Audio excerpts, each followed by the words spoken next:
এই মুহূর্তের সবচেয়ে বড় সংবাদ, রাজ্য জুড়ে চলছে মথার তাণ্ডব। নির্বাচনের প্রাক সন্ধ্যায় গোলাঘাটিতে মথার আক্রমণে রক্তাক্ত হলেন বিজেপি দলের মণ্ডল কমিটির সাধারণ সম্পাদক। এডিসি নির্বাচনের আগে রাজ্য জুড়ে চরম আতঙ্কজনক পরিস্থিতি বিরাজ করছে। সার্বিকভাবে নিরাপত্তা ব্যবস্থার মুখে প্রশ্নচিহ্ন তুলে দিয়ে প্রতিদিন চলছে রাজনৈতিক সংঘর্ষের ঘটনা। বিশেষ করে রাজ্য সরকারের অংশ বিজেপি এবং মথার সংঘর্ষে ভয়ানক পরিস্থিতি তৈরি হয়েছে রাজ্য জুড়ে। এরই মধ্যে গোলাঘাটিতে এডিসি নির্বাচনের ঠিক আগের সন্ধ্যায় যেভাবে মথা কর্মীদের দ্বারা আক্রমণের শিকার হয়েছে বিজেপি, এই বিষয়টা ভাবিয়ে তুলছে গোটা এলাকাকে। ঘটনার বিবরণী প্রকাশ বিজেপি দলের গোলাঘাটি মণ্ডল কমিটির সাধারণ সম্পাদক মথার মারে মারাত্মকভাবে আহত এবং রক্তাক্ত হয়ে বর্তমানে জিবি হাসপাতালের ট্রমা সেন্টারে চিকিৎসাধীন।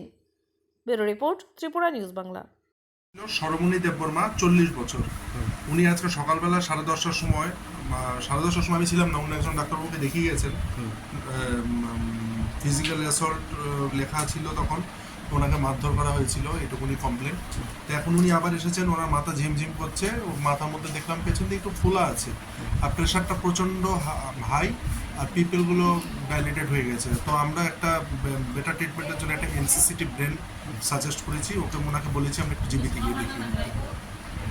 এটা কোন হসপিটাল? এটা হচ্ছে বিশ্রামগঞ্জ হসপিটাল। 10টা 10:30 দয়ারামপাড়া হসপিটালে গিয়েছিলেন আমাদের গোলাঘাটি মণ্ডলের সাধারণ সম্পাদক।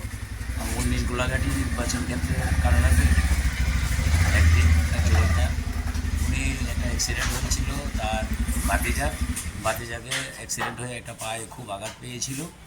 ওনাকে দেখার জন্য গিয়েছিল, কিন্তু সেখানে দয়ারাম হসপিটালে কতিপয় মথার দুষ্কৃতিকারী তার উপর আক্রমণ করেছিল। সেখানে আক্রমণ করে সে রুগীও দেখতে পায়নি, সিরিয়াস উইন্ডেড হয়েছিল। তাকে কিল, ঘুষি, পরবর্তী সময়ে কিছু লাঠি রড নিয়েও এসেছিল তাকে মারার জন্য, প্রাণঘাতী হত্যার চেষ্টা করেছিল। সে সেখান থেকে দৌড়িয়ে কিছু কার্যকর্তা সহ এখানে বিশ্রামগঞ্জে এসে হসপিটালে দেখিয়েছেন। বর্তমানে তার মাথাতে খুব ইনজিউর্ড হয়েছে, মাথাতে খুব ব্যথা চলছে। এখন তাকে আমরা এখান থেকে রেফার করেছেন জিবি হসপিটালে। সিটি স্ক্যান করলে তারপরে তার চিকিৎসা শুরু হবে। এটাই হচ্ছে মূল ঘটনা।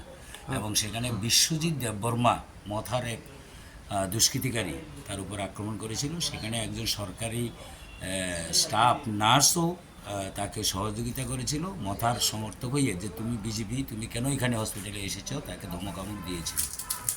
দুর্ভাগ্যজনক, হসপিটালের স্টাফও মথার হয়ে কাজ করছেন দয়ারামপাড়া হসপিটালে।